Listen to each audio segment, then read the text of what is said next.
Muy bien. ¿Qué consideraciones de enfermería son importantes cuando estamos administrando inotrópicos o glucósidos cardíacos a los pacientes?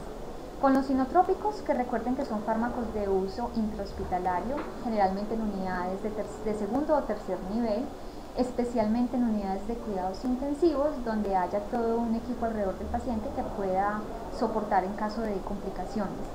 Siempre se deben utilizar bomba de infusión cuando paso inotrópicos al paciente, o sea, si paso dopamina, si paso dobutamina, si paso norepinefrina, si se pone goteos de levosimendan, si se ponen goteos de milrinone, siempre deben ser por bomba de infusión y con el paciente monitorizado porque el riesgo de complicaciones es grande.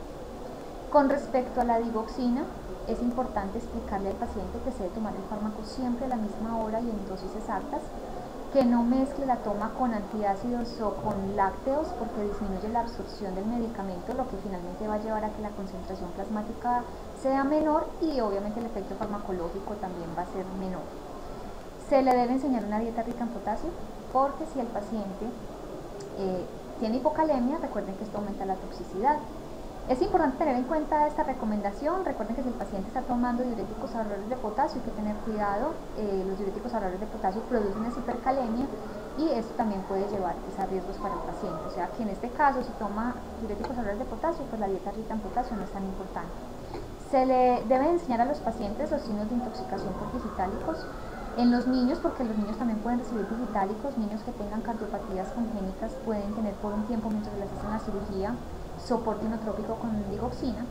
En los niños se observa entonces náuseas, vómito, bradicardia, anorexia, lo cual debe llamar la atención y debe entonces el niño ser llevado a consulta para que de esa manera se determine si están con altos niveles de digoxina. Avisar al paciente si tiene un aumento súbito de peso de más de 1 kilogramo en una semana y consultar en caso de que haya frecuencias cardíacas por encima de 120 o frecuencias cardíacas por debajo de 60, si hay sensación de palpitaciones, hay visión borrosa o visión con halos verdosos o amarillosos. Continuemos entonces viendo lo que son los fármacos antiarrítmicos. Para poder entender estos fármacos antiarrítmicos es importante saber lo que es una arritmia cardíaca. Una arritmia es cualquier ritmo anormal del corazón debido básicamente a alteraciones en el potencial de acción.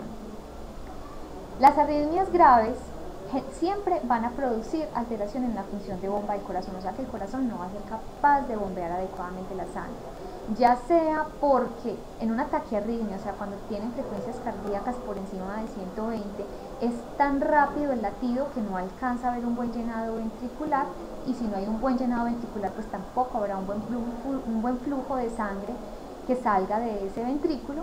Y si los latidos son lentos pues y no suben ante demandas como por ejemplo caminar 5 pasos o caminar hasta el baño, pues naturalmente tampoco va a llenar las demandas del cuerpo y de esta manera también una arritmia, una bradiarritmia, en este caso una bradicardia, puede afectar la función del corazón como bomba. Recordemos, no sé si ustedes en fisiología vieron en detalle el sistema de conducción cardíaco, pero aquí se los recuerdo. El sistema de conducción cardíaco son básicamente unas células especializadas que hay dentro del corazón, dentro de la fibra cardíaca, que son las encargadas de enviar el impulso inicial para que el corazón se contraiga. Estas células del sistema de conducción inician acá en el nodo sinusal. Este nodo sinusal, como lo pueden observar aquí, está básicamente ubicado en la desembocadura de la vena cava superior, y este nodo sinusal es el que llamamos el marcapasos del corazón, porque es el que indica a qué velocidad y con qué frecuencia se va a producir la contracción cardíaca, porque esta celulita se despolariza a una frecuencia de 60 a 100 veces por minuto. Por lo tanto, vamos a considerar que un ritmo es sinusal o que un paciente está en ritmo sinusal generalmente cuando sus frecuencias cardíacas oscilan entre 60 a 100 latidos por minuto. Este nodo sinusal, cuando se despolariza, envía su impulso de despolarización hacia el nodo auriculoventricular, que está ubicado entre las aurículas y los ventrículos. Este nodo sinusal y este nodo auriculoventricular están conectados entre sí por una serie de caminos especializados que envían el impulso a través de las aurículas para que éstas se contraigan efectivamente. Cuando el nodo sinusal pasa el impulso al nodo auriculoventricular, este nodo auriculoventricular va a tener un retraso fisiológico para permitir el vaciado completo de las aurículas, y posterior de ese retraso fisiológico el impulso o potencial de acción seguirá viajando, desplazándose por el haz de His. De las de His pasan entonces a la rama derecha y a la rama izquierda, y por último terminan el sistema de Purkinje, que son estas fibritas pequeñitas que se ven al final. Hablamos de la jerarquía del marcapaso en el sentido que sabemos que el nodo sinusal es el encargado de enviar el impulso cardíaco inicial, y que ese impulso después va a pasar al nodo auriculoventricular y de allí al resto del sistema. Pero si en algún momento este nodo sinusal es incapaz de enviar el impulso porque se perdió la conexión entre el nodo sinusal y el auriculoventricular, o porque hubo un infarto y se afectó esta región y por lo tanto este nodo ya no puede funcionar, pues el nodo auriculoventricular es capaz de enviar un impulso para facilitar la contracción de los ventrículos y que todavía haya pues un gasto cardíaco eficiente. Cuando es el nodo auriculoventricular el que está enviando la conducción o que está llevando el ritmo, la frecuencia cardíaca varía de 40 a 60 latidos por minuto. El haz de His finalmente también tiene la posibilidad de despolarizarse y de producir entonces un impulso hacia los ventrículos. Cuando es el haz de His el que está enviando el impulso, los latidos van a ser muy lentos, entre 20 y 40 latidos por minuto, y allí veríamos un paciente pues que estaría básicamente en cama, incapaz de cualquier función o actividad física. Entonces, ¿cómo es el potencial de acción de la célula cardíaca? La célula cardíaca es especial porque tiene dos tipos de potenciales de acción básicos. Tenemos el potencial de acción de la célula autorrítmica, o sea, de la célula del sistema de conducción, y tenemos el potencial de acción de la célula contráctil. La célula autorrítmica es la que vamos a ver en estas dos primeras imágenes. Aquí tenemos el nodo sinoauricular o nodo sinusal, y aquí tenemos la imagen que se grafica en el nodo auriculoventricular cuando esto se despolariza. El potencial de acción de la célula autorrítmica es un potencial de acción especial porque esta célula, como su nombre lo dice, es autorrítmica, o sea, no necesita que nadie le ayude a despolarizarse. Ella solita es capaz de hacer la despolarización. ¿Y por qué es capaz de hacer despolarización ella solita? Porque ella tiene abiertos todo el tiempo unos canales de sodio que van permitiendo la entrada gradual. Aquí en el momento, ven esta fase aquí ascendente en el potencial de reposo. Aquí hay unos canales de sodio lentos que están abiertos continuamente, y al irse abriendo pues van entrando sodio lentamente a la célula, haciendo que la electronegatividad se pierda. Una vez que se ha alcanzado ciertos milivoltios, se abren también unos canales de calcio, y estos canales de calcio son los que van a desencadenar entonces el potencial de acción, o sea, la despolarización de esta célula autorrítmica. Una vez que se ha despolarizado la célula autorrítmica, pues nuevamente se abren los canales de potasio, sale potasio, se recupera el potencial de reposo, y acá en esta parte, para recuperar las cargas de sodio y de potasio, pues actúa la bomba sodio-potasio ATPasa, como ustedes ya conocen.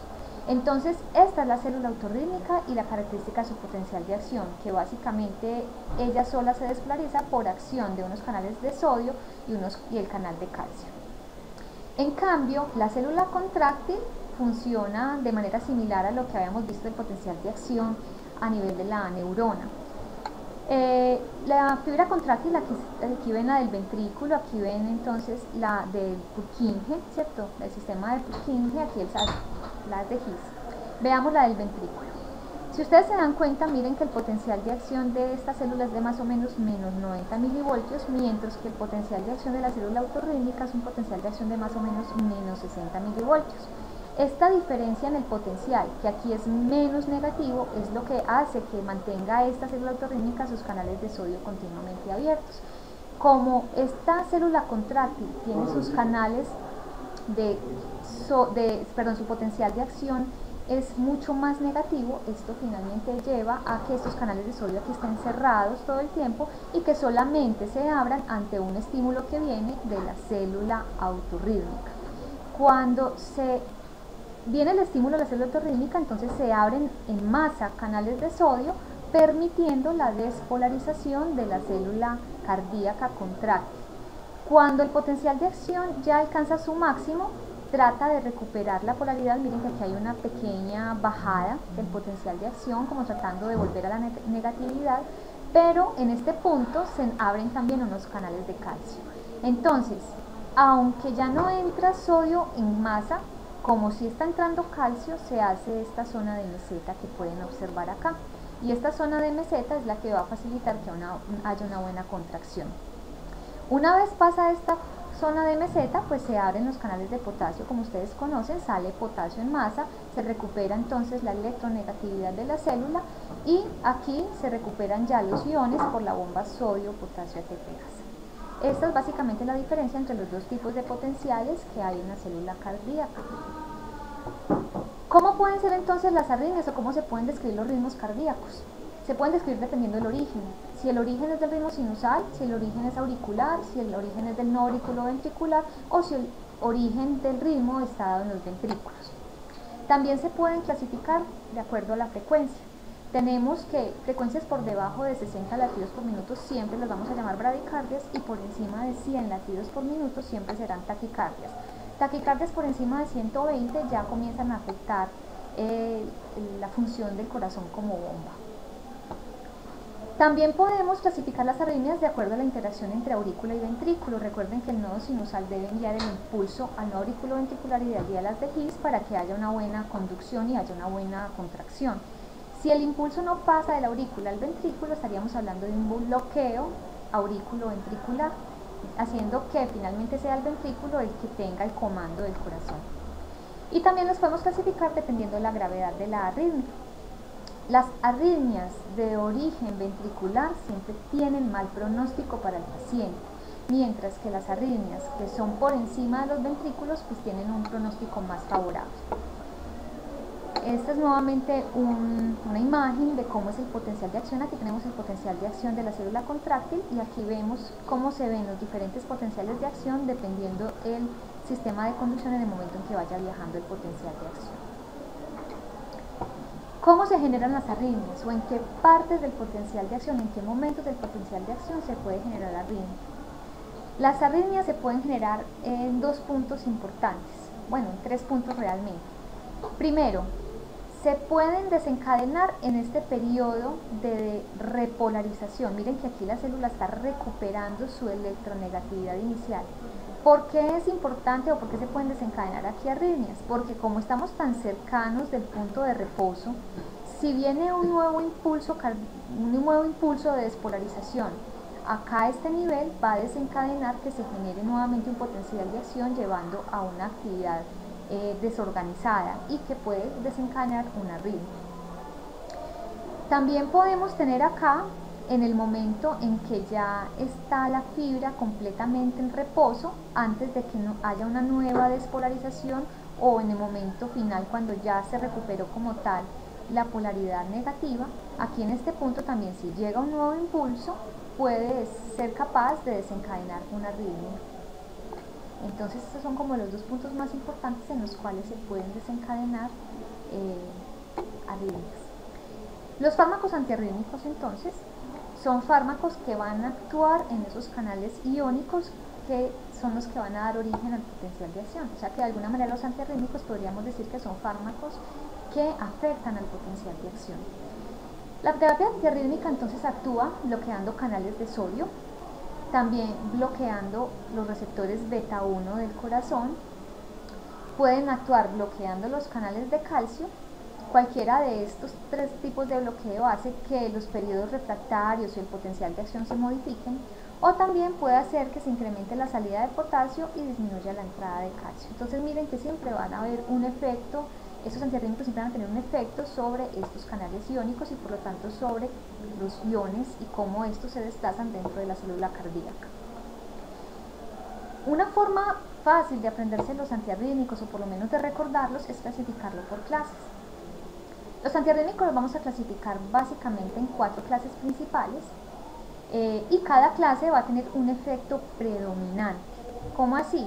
¿Por qué predominante? Porque no solamente van a tener un bloqueo en el canal de sodio, sino que también podrían bloquear un canal de potasio. Lo que pasa es que el efecto principal va a ser el que va a marcar entonces cuál es el tipo de antiarrítmico.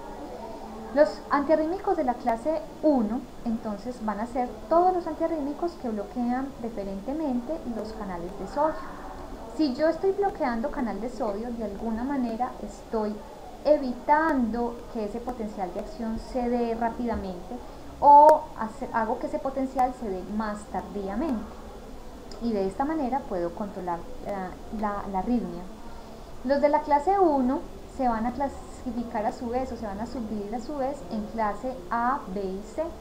Entonces, los antiarrítmicos de la clase 1A son antiarrítmicos que van a afectar la fase 0 del potencial de acción, y la fase 0 del potencial de acción es justo antes de iniciar la despolarización. Entre estos fármacos tenemos la procainamida, la quinidina y la disopiramida. De la clase 1B, estos fármacos van a cortar el potencial de acción, bloqueando un poquito el canal de sodio sin ser muy marcado este bloqueo. Entre estos tenemos la lidocaína, la fenitoína y la tocainida. Recordemos que la fenitoína ya la habíamos visto en el tema de antiepilépticos. La fenitoína también es un fármaco antiepiléptico. Recuerden que al bloquear el canal de sodio en la neurona, pues van a impedir la despolarización de esta, evitando la epilepsia. Aquí en el canal de sodio de la célula cardíaca van a tener un efecto similar, evitando la aparición de arritmias. Y fármacos de la clase 1C son fármacos que hacen un bloqueo intenso de los canales de sodio, y entre esos tenemos la flecainida y la propafenona. Los fármacos de la clase 2 todos son beta bloqueadores, o sea que van a bloquear los receptores beta 1 del corazón. Entre estos tenemos al propanolol, al metoprolol, al atenolol, al esmolol. De la clase 3 son fármacos que van a bloquear los canales de potasio. Si yo bloqueo el canal de potasio, de alguna manera no va a poder salir el potasio de la célula efectivamente, y de alguna manera va a hacer que el potencial de acción cambie.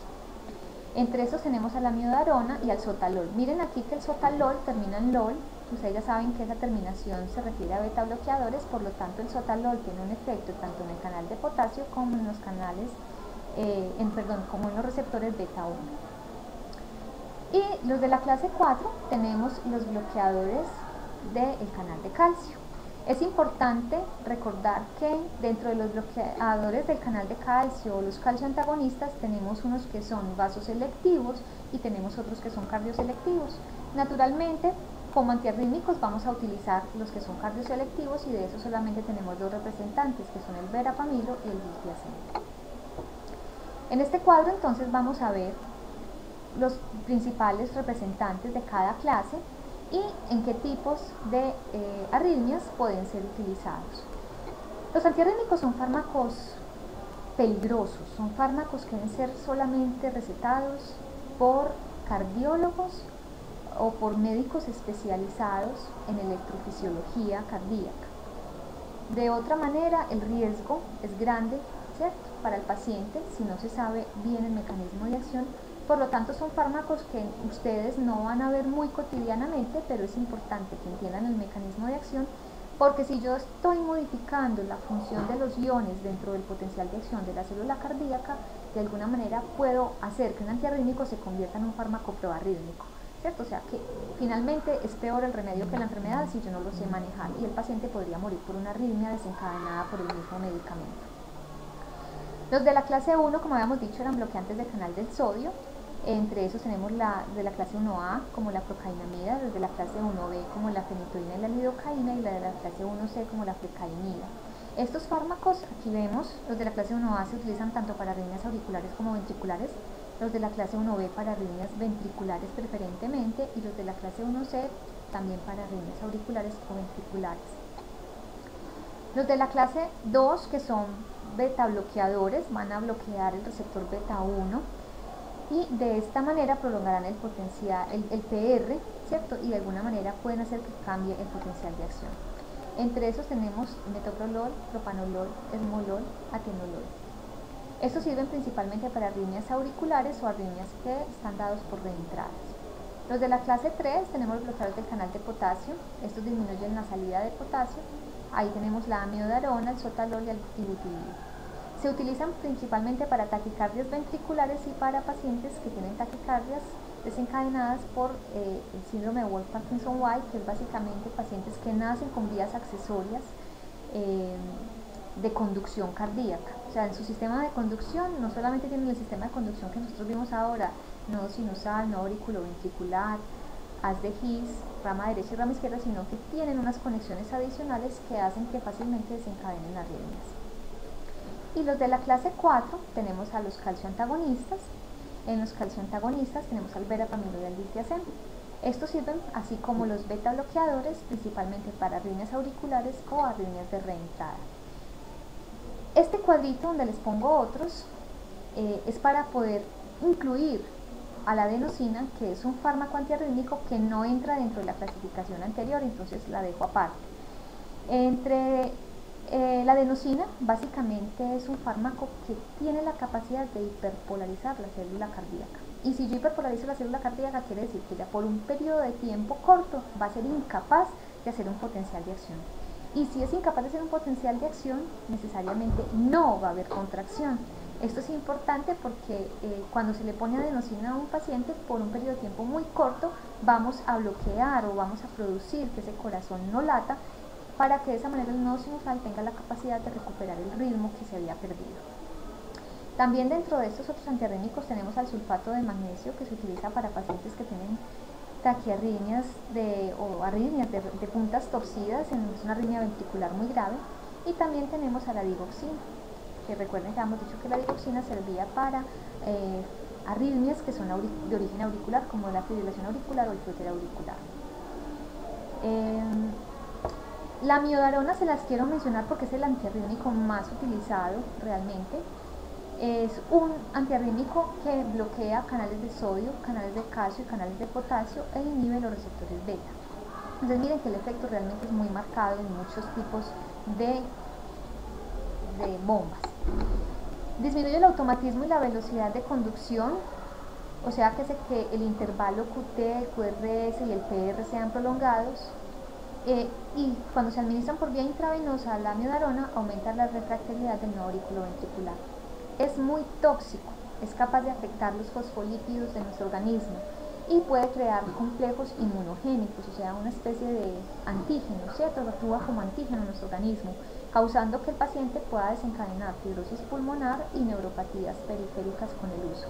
La amiodarona también interfiere con la utilización del yodo por la tiroides, entonces el paciente puede manifestar cambios en la regulación de sus hormonas tiroideas. Se utiliza para arritmias ventriculares y supraventriculares, o sea que por eso es que están utilizados, porque sirve para casi todos los tipos de arritmias. Y la adenosina, se las quiero también comentar como aparte, porque es un antiarrítmico que se puede utilizar en casos de urgencias, cuando el médico de pronto quiere esclarecer si la arritmia es de origen supraventricular o no. La adenosina entonces incrementa la salida de potasio de la célula y disminuye la entrada de calcio. Esto hace que finalmente la célula quede muy hiperpolarizada, o sea, muy negativa. Su efecto es muy corto, o sea que la vida media de la adenosina es de 10 a 20 segundos, o sea que en cuestión de 20 segundos ya la persona ha recuperado su ritmo cardíaco.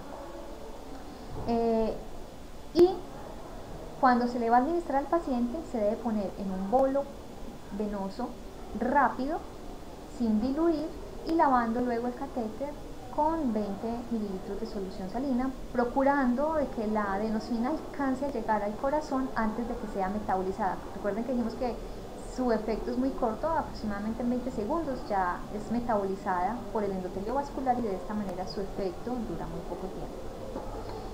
Reacciones adversas cuando se administra: rubor, disnea, el paciente tiene sensación de muerte, pero no le vayan a decir eso, ¿cierto? Usted simplemente le va a decir que se va a sentir incómodo, puede tener dolor torácico, pero el efecto es muy pasajero por la vida tan corta de la adenosina. La adenosina interactúa con la teofilina y la cafeína porque la teofilina y la cafeína actúan también sobre los receptores de adenosina. De esta manera, pues la utilización de teofilina o cafeína previamente a la adenosina no van a dejar que ésta actúe adecuadamente. ¿Qué consideraciones de enfermería debemos tener presentes cuando al paciente se le administran antiarrítmicos? La primera y la más importante es que todos los antiarrítmicos son fármacos cardiotóxicos y proarrítmicos. Eso quiere decir que cuando un paciente está tomando antiarrítmicos siempre debemos estar atentos a la aparición de arritmias. Los antiarrítmicos de la clase 1A al parecer aumentan la mortalidad de los pacientes, por lo tanto deben dejarse reservados para casos de urgencias y después cambiarlos a otro tipo de antiarrítmico. Debido a que los fármacos son muy cardiotóxicos, debe monitorizarse el electrocardiograma y los niveles plasmáticos de los medicamentos y se le debe enseñar los signos adversos al paciente para que consulte a tiempo. Recuerden que la adenosina actúa de manera muy rápida y muy corta, por lo que se administra por catéter central en un bolo de 6 miligramos intravenosos veloces seguidos de solución salina para lavar y que esta adenosina logre llegar hasta el músculo cardíaco. Muy bien, por último vamos entonces a ver el tema de fármacos antianginosos o vasodilatadores. Estos fármacos, como su nombre lo dice, de alguna manera sirven para el control de la angina de pecho y también producen vasodilatación tanto venosa como arterial. ¿Qué es la angina de pecho? La angina de pecho es básicamente el dolor retroesternal de característica opresiva y que muchas veces puede estar irradiado hacia el brazo izquierdo o hacia la mandíbula, incluso también a veces el paciente dice en el epigastrio o la parte alta aquí del cuello. Y esta angina o este dolor es desencadenado casi siempre porque hay una isquemia cardíaca, o sea que las arterias coronarias, que son las arterias que abrazan al corazón y que lo irrigan, de alguna manera están ocluidas. La isquemia es causada entonces por dos factores importantes. Primero, por la disminución en la perfusión al miocardio por obstrucción de una arteria coronaria, o también puede estar dada porque se incrementan las demandas de oxígeno, o sea, usted puso el corazón a trabajar de más y esto hace que la perfusión de las arterias coronarias no sea suficiente para esas demandas de oxígeno que están aumentadas en ese momento. Es importante recordar que las arterias coronarias, al abrazar al corazón, ellas van a irrigar ese músculo cardíaco en el momento de la diástole. Si el corazón está contraído, si el músculo está contraído, esas arterias coronarias poco probablemente podrán pasar ese flujo cardíaco hacia el músculo. Por eso es que ellas irrigan el músculo en el momento de la diástole. Es por eso que cuando el paciente incrementa la frecuencia cardíaca, que esa diástole se acorta, es que el paciente siente dolor cuando se aumentan las demandas de oxígeno. El bloqueo de las coronarias entonces va a llevar a una disminución en la irrigación del músculo cardíaco. Esto hace que haya un poco suministro o haya una disminución en el suministro de oxígeno a ese miocardiocito. Este miocardiocito ya no va a poder producir energía por la vía aeróbica, entonces va a preferir hacerlo por la vía anaeróbica. Recuerden que esta vía es poco eficiente y da como resultado la producción de ácido láctico, y este ácido láctico ayuda a dañar la célula más rápidamente. Esto lleva a que haya dolor y finalmente haya muerte celular. Aquí vemos entonces una imagen de un paciente con dolor anginoso y aquí veríamos entonces lo que estaría pasando en ese momento en ese músculo cardíaco. Aquí estaríamos viendo lo que es la arteria coronaria descendente anterior, que es una de las que más o mayor frecuencia se ocluyen. Siempre habrá isquemia en el sitio posterior a la oclusión. Si la oclusión fue aquí, posterior a esta es que se va a ver entonces la lesión del músculo cardíaco. ¿Cuáles son los fármacos antianginosos que vamos a ver entonces? Tenemos a los nitratos, que vamos a desglosar un poquito más. Los betabloqueadores nuevamente vuelven y juegan, ustedes ya los conocen. Los calcioantagonistas, que también hicieron parte del tema de antihipertensivos. La trimetazidina y el ranolazine, que son de los últimos antianginosos que hay disponibles en el mercado. Los nitratos como primeros vasodilatadores.